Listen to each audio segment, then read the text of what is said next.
मित्रांनो नमस्कार. तर आजच्या भागामध्ये आता इकडं जो आर्यन आहे तो आता तिथे कॉम्प्युटर ते घेऊन बसतो आणि तो म्हणत असतो की आता मी तुम्हाला शोधून देतो. हे सगळं कुणी केलंय ना मी ते बघतोच असं तो म्हणत असतो. आणि सत्या आणि मंजू खुश असते. मंजूला असं वाटतं की म्हणजे कळेल. आता तरी मला कळेल हा नेमकं माणूस तरी कोण आहे आणि कोण माझा एवढा पाठलाग करतंय असं तिला वाटत असतं. आणि आता आपण इकडे सत्य जो असतो सत्य म्हणत असतो की तर कसं होईल कोण असेल तो.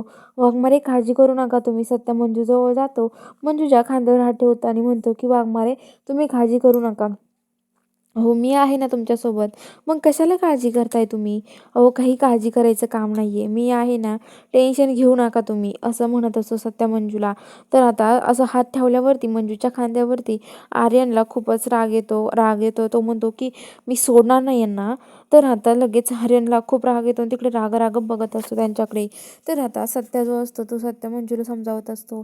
तर इकडं जो आर्यन आहे तो म्हणतो की आता रागाच्या भरात माझ्याकडून काही नको व्हायला. त्यामुळे मी थोडं शांत बसतो असं म्हणत असतो. इकडे आता जी सपना आहे सपना आणि मम्मी साहेबांचा वेगळाच विषय असतो.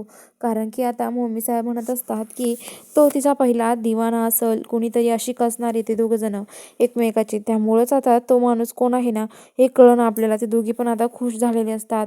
तर आता जी सपना आहे ती म्हणत असते हो ना मम्मी साहेब.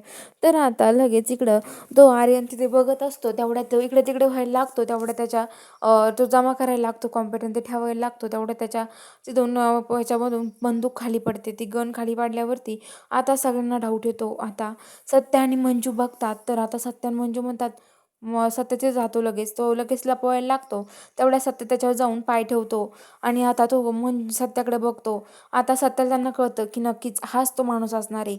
आणि आता मंजू पण घाबरून जाते. तर बघूया आता पुढील भागामध्ये नक्की काय घडेल, आर्यन नेमकं काय करेल हे सगळं बघायला चॅनलला सबस्क्राईब करा.